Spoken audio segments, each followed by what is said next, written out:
Assalamualaikum warahmatullahi wabarakatuh. Kali ini saya akan menceritakan tentang Danau Toba. Alkisah pada zaman dahulu kala, hiduplah seorang pemuda bernama Toba. Ia adalah seorang yatim piatu. Sehari-hari ia bekerja di ladang. Sesekali dia mencari ikan di sungai yang berada tak jauh dari gubuknya. Ikan hasil tangkapannya biasanya dijadikan sebagai lauk dan sisanya dijual ke pasar. Pada suatu hari, Toba memancing sepulang dari ladang. Ia sangat berharap mendapatkan ikan yang besar yang bisa segera dimasaknya untuk dijadikan lauk. Terpenuhilah harapan itu. Tak berapa lama ia melemparkan pancingannya ke sungai. Mata kailnya telah disambar ikan. Betapa gembiranya ia ketika menarik tali pancingnya dan mendapati seekor ikan besar tersangkut di mata pancingnya. Sejak Toba memperhatikan ikan besar yang berhasil dipancingnya itu, ikan yang aneh gumannya seumur hidupnya belum pernah dilihatnya ikan seperti itu. Warna ikan itu kekuningan dan sisik-sisiknya kuning keemasan. Terlihat berkilauan sisik-sisik itu karena terkena sinar matahari. Ketika Toba melepaskan mata kailnya dari mulut ikan tangkapannya, mendadak terjadi sebuah keajaiban. Ikan aneh bersisik kuning keemasan itu menjelma menjadi seorang perempuan yang cantik jelita wajahnya. Toba terheran-heran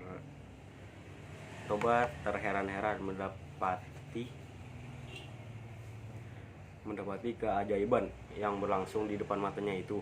Ia hanya berdiri dengan bola mata membulat dan mulut melongo.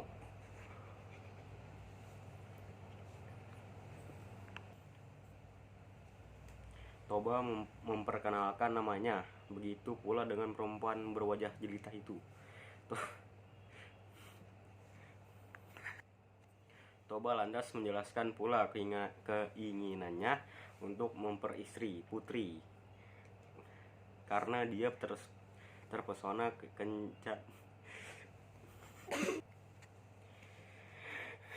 Syarat apa yang engkau kehendaki? Sebutkan. Niscaya aku akan memenuhinya. Permintaanku hanya satu. Hendaklah Tuan menutup rapat-rapat rahasiaku. Jangan sekali-kali Tuan menyebutkan jika aku berasal dari ikan. Jika Tuan menyebutkan kesediaan Tuan untuk menjaga rahasia ini, aku bersedia menjadi istri Tuan. Baiklah, kata Toba. Aku akan menutup rapat-rapat rahasiamu ini. Rahasia ini hanya kita ketahui berdua saja. Dan akhirnya Toba dan Putri pun menikah. Keduanya hidup rukun dan berbahagia. Meski dalam kesederhanaan, kebahagiaan mereka serasa kian lengkap dengan kelahiran anak mereka, seorang anak laki-laki, Samosir namanya. Samosir tumbuh menjadi anak yang sehat, tubuhnya kuat, sayang. Dia agak nakal serta pemalas.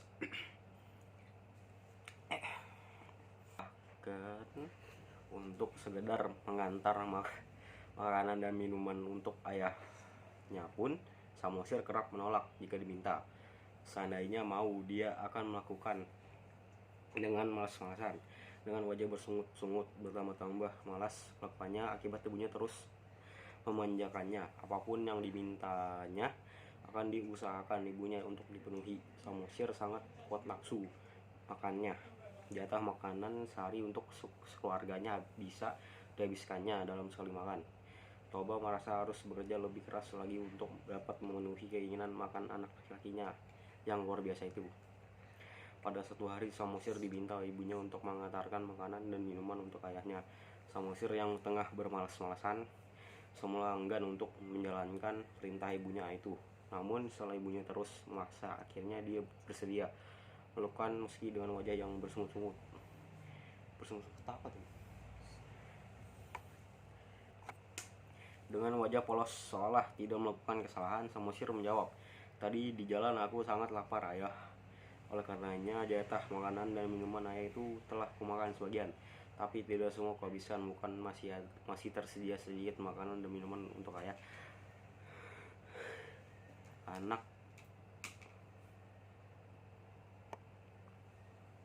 anak tidak tahu diuntung, maki Toba kepada anaknya.